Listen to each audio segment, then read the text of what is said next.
114টি সূরার ভেতরে 33 নম্বর সূরা 35 নম্বর আয়াত নাজিল হয়েছে মদিনায়। সূরা আল আহজাব।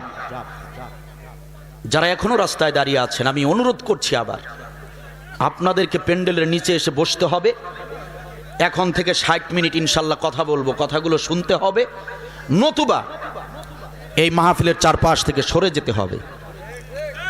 এটা কোনো রং তামাশার কোনো মঞ্চ নয়, আদব দিতে হবে, আদবের সঙ্গে শুনতে হবে, ঠিক কিনা বলেন? নাজিল হয়েছে মদিনায়, সূরার নাম হচ্ছে সূরা আল আহজাব। আল আহজাব অর্থ হচ্ছে ঐক্যজোট। সুবহানাল্লাহ বলবেন না? সম্মিলিত বাহিনী, সম্মিলিত দল অথবা ঐক্যজোট। ঐক্যজোট সম্পর্কে আমার দেশের মুসলমানদেরকে বোঝানোর কোনো প্রয়োজন নাই, কারণ আমার দেশের জনগণরা ঐক্যজোট খুব ভালোভাবে বোঝে, ঠিক কিনা বলেন? কয়েকটি দল মিলে সবাইকে মিলে সবাই এক মতে যখন ঐক্যবদ্ধ হয় তখন সেটাকে বলা হয় ঐক্যজোট, ঠিক কিনা বলেন? সূরার নাম সূরাতুল ঐক্যজোট। কথা কি বোঝা যায়? বলেন তো কয় নম্বর সূরা? ওই যে দেখেন 33 নম্বর সূরা। কয় নম্বর সূরা? 33 নম্বর সূরা 35 নম্বর আয়াত।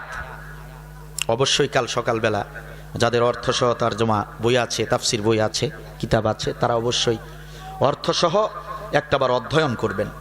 কোরআনটা দিয়ে দিলাম কেন? রেহাল নাই, আর রেহাল ছাড়া আমার নিচে পড়ে আছে কোরআনটা।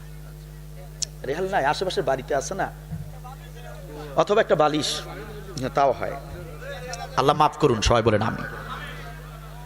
সম্মানিত ভাইরা, এখন আপনাদের প্রশ্ন হতে পারে যে সূরার নামও আবার ঐক্যজোট হতে পারে, তার মানে কি ইসলামে আগে থেকেই ঐক্যজোট ছিল? প্রশ্ন আছে না নাই? জি ভাই, ইসলামে আগে থেকেই ঐক্যজোট ছিল। নবী সাল্লাল্লাহু আলাইহি ওয়াসাল্লামের উপর যখন মক্কার জমিনে, প্রেক্ষাপট বলছি, খুব তাড়াতাড়ি বলবো, সংক্ষিপ্তভাবে বলবো, মূল আলোচনা যেহেতু যেতে হবে। প্রেক্ষাপট বলছি, কান লাগান। মক্কার জমিনে জালিম সরকার আবু জেহেল নবী সাল্লাল্লাহু আলাইহি ওয়াসাল্লাম এবং সাহাবীগণের উপরে যখন কঠিন নির্যাতন চালালেন, আল্লাহ রাব্বুল আলামিনের নির্দেশে রাসূলুল্লাহ সাল্লাল্লাহু আলাইহি ওয়াসাল্লাম আবু বকরকে সাথে নিয়ে রাতের গভীরে হিজরত করলেন। কোথায়? মদিনায়। এই ঘটনা সবাই জানেন না?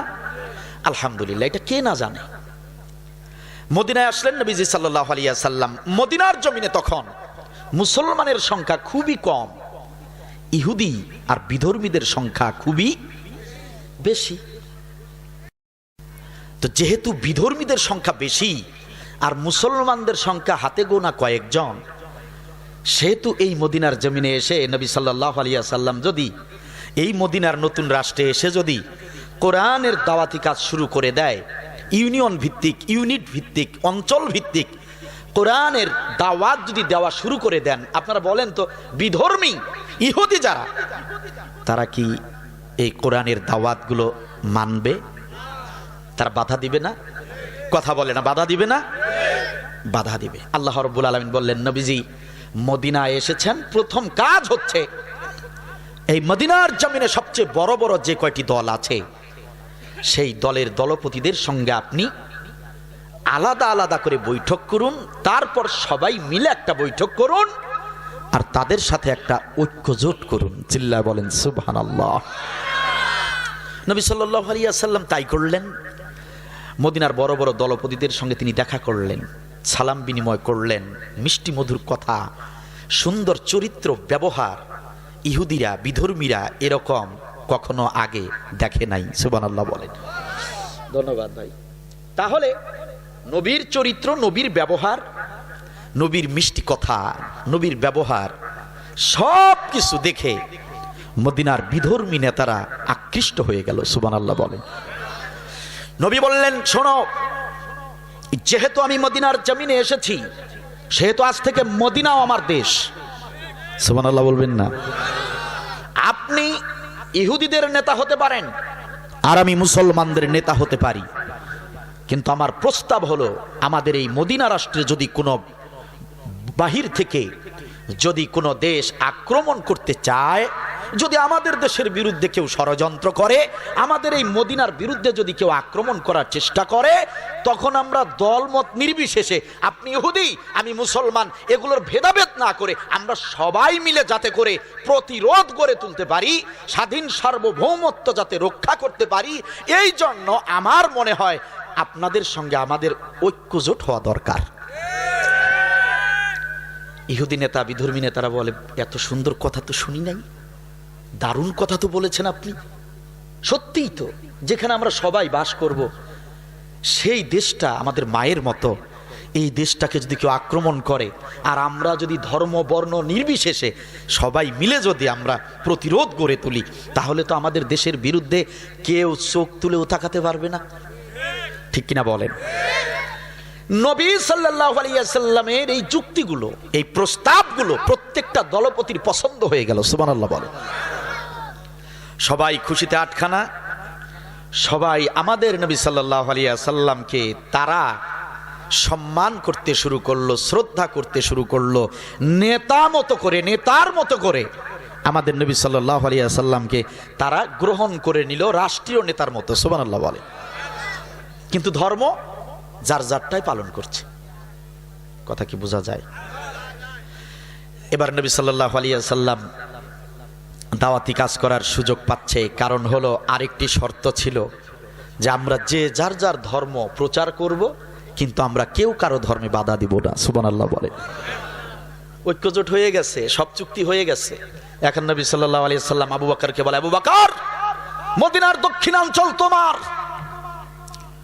মদিনার দক্ষিণাঞ্চলের আনাচে কানাচে অলিতে গলিতে কোনো মানুষ যেন কোরআনের দাওয়াত থেকে বাদ না পড়ে। ওমর, মদিনার উত্তর অঞ্চল তোমার। নবী সাহাবীদেরকে ভাগ ভাগ করে দিলেন, চলবে তুফানের বেগে দাওয়াত। মূলত ঐক্যজোটের কারণটাই ছিল যাতে করে মদিনার জমিনে দাওয়াত দেওয়া যায়। আর মিয়া, কোরআনের কথাগুলো, দাওয়াতগুলো যদি মানুষের কান পর্যন্ত পৌঁছানোই না যায়, তাহলে মানুষগুলো ইসলাম বুঝবে কেমনে আর ইসলাম গ্রহণ করবে কেমনে? ঠিক কিনা বলেন? সুযোগ পেলেন নবী, সুযোগ কাজে লাগালেন। চারদিকে চলছে তুমুল দাওয়াত। ইসলামের মতো এমন জীবন ব্যবস্থা এই পৃথিবীতে কখনো এসেছে?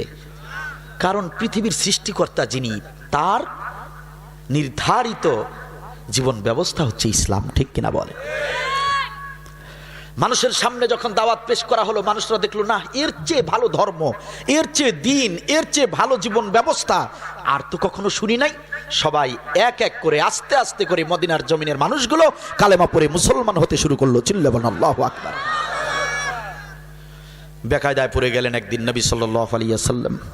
ঐক্যজোটের একটি মিটিংয়ে গেলেন। ঐক্যজোটের বিধর্মীরা, ইহুদিরা, খুব মজা পাবেন, একটু ভালো করে মনোযোগ দেন।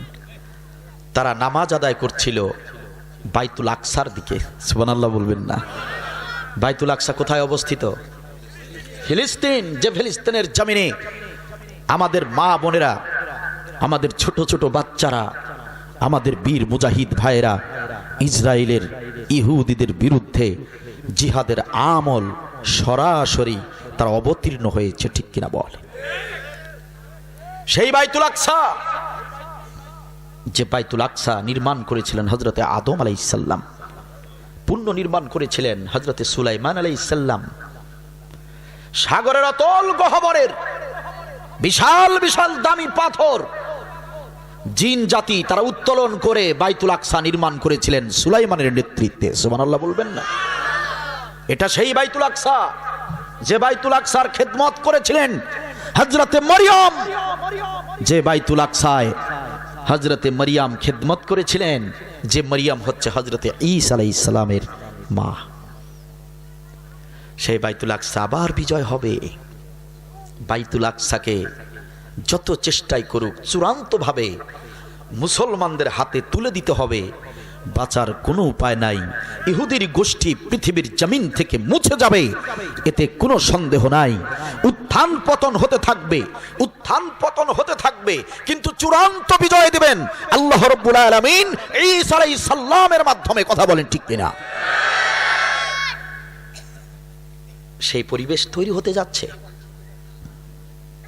আল্লাহ যেন কবুল করেন। বাইতুল আকসা হচ্ছে তাদের কেবলা, বিধর্মীদের কেবলা। নবী সাল্লাল্লাহু আলাইহি ওয়াসাল্লাম এখন কি করবেন? তারা সবাই কেবলামুখী হয়ে তারা প্রার্থনা শুরু করেছে, সালাত শুরু করেছে। নবী সাল্লাল্লাহু আলাইহি ওয়াসাল্লাম যদি এখন দক্ষিণ দিকে যদি সালাত আদায় করেন, দক্ষিণ দিকে কেন? মদিনার দক্ষিণ পাশে হচ্ছে মক্কা। কথা কি বোঝা যায়? দক্ষিণে মক্কা, মদিনার দক্ষিণে মক্কা। তাহলে নবী যদি সালাত আদায় করেন কোন দিকে করা লাগবে? বাইতুল্লাহ শরীফের দিকে, কাবা, আমাদের কাবা, বাইতুল হারাম, ঠিক কিনা বলেন? এখন কাবা শরীফের দিকে নবী যদি সালাত আদায় করেন, আর এই কাফের ইহুদিরা যদি এটা দেখে তারা যদি অসন্তুষ্ট হয়, তারা যদি ঐক্যজোট ভেঙে দেয়, কি হতে পারে না? পারে না? আচ্ছা, এই মুহূর্তে যদি ঐক্যজোটটা ভেঙে যায়, তাহলে এই যে দাওয়াতি কাজটা কেবলমাত্র শুরু হয়েছে চতুর্দিকে, এটার প্রতি বাধা আসবে কি আসবে না? আর বাধা আসলে কোরআনের দাওয়াত মানুষরা কি পাবে? আল্লাহ রাব্বুল আলামিন জিবরিল আমিনকে বললেন, জিবরিল আমিন দেরি করো না, দেরি করো না, আমার নবীর কানে কানে গিয়ে জানিয়ে দাও, আমি আল্লাহ রাব্বুল আলামিন উত্তরেও আছি, দক্ষিণেও আছি, পূর্বেও আছি, পশ্চিমেও আছি। ঐক্যজোট রক্ষার্থে, ইসলামের স্বার্থে, কোরআনুল কারীমের স্বার্থে, ঐক্যজোটের জন্য, ইহুদি বিধর্মীদের নেতাদের জন্য ঐক্যজোট যাতে করে টিকে থাকে, এই কারণে আমি আল্লাহ রাব্বুল আলামিনের পক্ষ থেকে নির্দেশ হলো, এখন থেকে মুসলমানদের বিজয় না হওয়া পর্যন্ত আমার নবী যেন বাইতুল আকসার দিকে মুখ করে সালাত আদায় করে। ইহুদি বিধর্মীদের সঙ্গে ঐক্য করলেন, কিবলা পরিবর্তন করলেন। এটা যদি ইসলামে জায়েজ হয়, আমাদের বাংলার জমিনে মুসলিম নারীর সঙ্গে ঐক্যজোটের বিষয়ে অনেকেই ফতোয়াবাজি করেছে, ঠিক কিনা বল? আর ইহুদি বিধর্মী যারা, ওরা তো অপবিত্র কাফের। আর একজন মুসলিম নারী, সে তো হাজার লক্ষ গুণে আল্লাহর কাছে মর্যাদা সম্পন্ন, ঠিক কিনা বল? সম্মানিত ভাইয়েরা আমার, মাত্র 17 মাস, আপনাদের খারাপ লাগছে মনে হয়, মাত্র 17 মাস কোরআনের দাওয়াত চলল চারদিকে। মাত্র 17 মাস কোরআনের দাওয়াত চলতে শুরু হয়ে গেল, তুফানের বেগে কোরআনের দাওয়াত চলতে থাকলো। 17 মাস যখন পার হয়ে গেল, নবী সাল্লাল্লাহু আলাইহি ওয়াসাল্লাম 17 মাস বাইতুল আকসার দিকে সালাত আদায় করলেন। 17 মাস যেদিন পূর্ণ হয়ে গেল, সেদিন মদিনার জমিনে ইহুদি বিধর্মীদের চেয়েও মুসলমানদের সংখ্যা বেড়ে গেল। কয় মাসে? 17 মাসে। এখন মদিনার জমিনে বিধর্মীর সংখ্যা বেশি না মুসলমানের সংখ্যা বেশি? নবী সাল্লাল্লাহু আলাইহি ওয়াসাল্লাম আসরের নামাজ পড়ছেন, আল্লাহ রাব্বুল আলামিনের কাছে নবী সাল্লাল্লাহু আলাইহি ওয়াসাল্লাম নামাজের 2 রাকাতের বেলায় তাশাহুদ যখন পড়তেছিলেন, সম্মানিত ভাইয়েরা আমার, তাশাহুদ পড়ার পরে আল্লাহ রাব্বুল আলামিনের সাথে নবী সাল্লাল্লাহু আলাইহি ওয়াসাল্লাম ছোট্ট করে মনের অভিব্যক্তি প্রকাশ করলেন। রব্বুল আলামিন, কতদিন হয়ে গেল মক্কার দিকে করে মুখ করে নামাজ আদায় করি না। রব্বুল আলামিন, এখন তো মদিনার জমিনে মুসলমানের অনেক সংখ্যা, আপনি যদি মেহেরবানি করে আবারও কাবা শরীফের দিকে, বাইতুল্লাহ শরীফের দিকে যদি সালাত আদায় করার অনুমতি দিতেন, আমি নবীর প্রাণটা জুড়িয়ে যেত। আল্লাহ রাব্বুল আলামিন নবীকে ডাকতে বললেন, নবীজি, চিন্তার কোনো কারণ নাই, হতাশ হবার কোনো কারণ নাই, কষ্ট পাবার কোনো কারণ নাই। 2 রাকাত পড়েছেন বাইতুল আকসার দিকে, আর বাকি 2 রাকাত বাইতুল আকসার দিকে পড়বেন না। আপনার দোয়া মুনাজাত আমি বিদ্যুৎ বেগে কবুল করে নিলাম, ওই দিকে আর মুখ করে আপনাকে সালাত আদায় করতে হবে না। বাকি 2 রাকাত নামাজ আপনি বাইতুল্লাহ শরীফের দিকে মুখ করে আদায় করেন। আচ্ছা, এখন যদি বিধর্মীরা, ইহুদিরা যদি মাথা চারা দেয়, পারবে আমাদের মুসলমানদের সাথে মাথা চারা দেওয়ার সাহস আছে? আছে? সাহস আছে? এখন বুঝতে হবে, সময়ের অপেক্ষা করতে হবে, সময়ের অপেক্ষা করতে হবে। খামখেয়ালি করলে চলবে না। নির্যাতনের কি হয়েছে এমন? খাব্বাবের মতো নির্যাতন হয়েছে? তাহলে কেন হতাশ হন মুসলমান? হতাশ হবার কোনো কারণ নাই, নিরাশ হবার কোনো কারণ নাই। আমি রাজনৈতিক বক্তব্য দিতে এখানে আসি নাই, অপ্রাসঙ্গিক কোনো বক্তব্য আমি আপনাদের সামনে পেশ করব না। আমি সরকার পতনের আন্দোলন নিয়ে ওই রকম মিশন নিয়েও আসি নাই। আমি এসেছি নিরেট কোরআনুল কারীম থেকে কিছু মৌলিক আমলের নির্দেশ আপনাদেরকে শোনানোর জন্য। খুব সাবধান, মনোযোগ সহকারে শুনতে হবে। হতাশ হবার কোনো কারণ নাই, নিরাশ হবার কোনো কারণ নাই। সঠিক সময়ে, উপযুক্ত সময়ে আল্লাহ রব্বুল আলামিন মদদ দিবেন। আল্লাহ রব্বুল আলামিন যখন সাহায্য আর বিজয়ের মদদ দিবেন, তখন আপনার আর আমার সমস্ত কাজগুলো আল্লাহই সহজ করে দিবেন।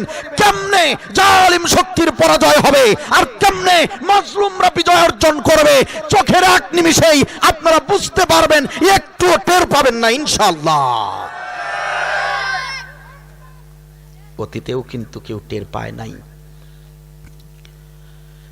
কেউ খুনাক্ষরেও বুঝতে পারে নাই এভাবে হঠাৎ করেই সর্বনাশ হয়ে যাবে।